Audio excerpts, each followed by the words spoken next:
On a tous déjà entendu parler de manger local, mais on sait aussi que c'est souvent un vrai parcours du combattant. Aujourd'hui, on va décortiquer un modèle de supermarché français qui, justement, prétend avoir résolu l'équation, le locavorium. Pour commencer, partons d'un constat que beaucoup partagent. Vouloir manger local, sur le papier, c'est une super idée. Mais dans la pratique, c'est une autre paire de manches, un vrai casse-tête, bien souvent. Voilà la grande question. On a tous connu cette frustration, non? Comment on fait pour remplir son caddie avec des produits qui viennent d'à côté, sans pour autant y passer sa journée ou vider son portefeuille? Et c'est là qu'est tout le paradoxe. D'un côté, on a le rêve. Des produits ultra frais, de super qualité, achetés presque en direct à un producteur qui est payé correctement pour son travail. Et puis il y a la réalité. Des étiquettes floues, une sorte de course d'orientation entre la ferme, le marché, le supermarché, et au final, une addition souvent plus salée.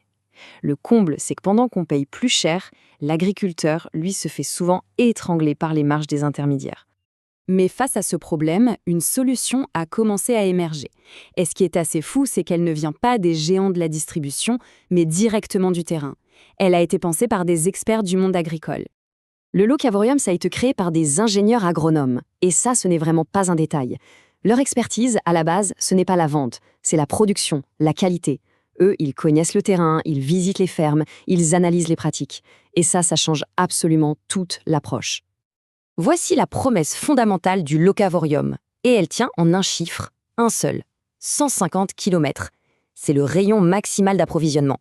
Ici, pas d'étiquette locale un peu vague, non. La promesse est contractuelle, elle est claire, nette et vérifiable. Le concept clé derrière tout ça, c'est ce qu'on appelle l'ultra-circuit court. L'idée, c'est de simplifier la chaîne au maximum. Fini les grossistes, les plateformes logistiques, les multiples intermédiaires qui prennent leur part au passage. Ici, c'est simple, il y a le producteur, le locavorium et le client. Point. Concrètement, le locavorium arrive à faire un truc assez génial, combiner le meilleur des deux mondes. D'un côté, on a la facilité d'un supermarché où on peut trouver plus de 1500 produits et faire toutes ses courses d'un coup. De l'autre, on a la traçabilité et la confiance d'un marché paysan.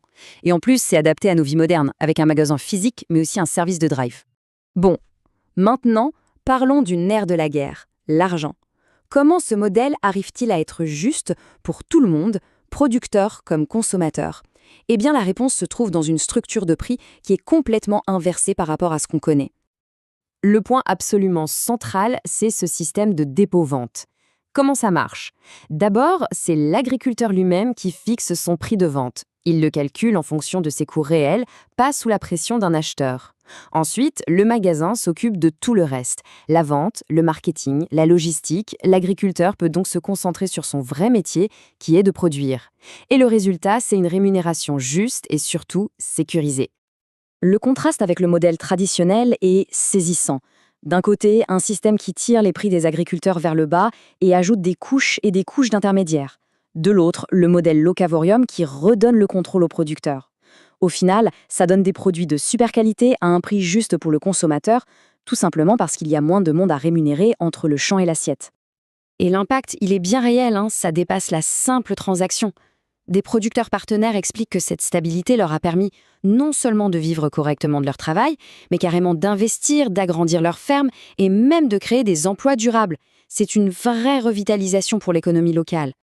Mais l'ambition du locavorium va bien plus loin que le simple acte d'achat.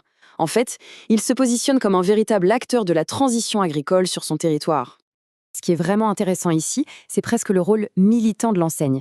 Elle ne se contente pas de vendre des produits. Elle encourage et accompagne activement ses partenaires vers des pratiques plus respectueuses de l'environnement, comme l'agroécologie ou la conversion au bio.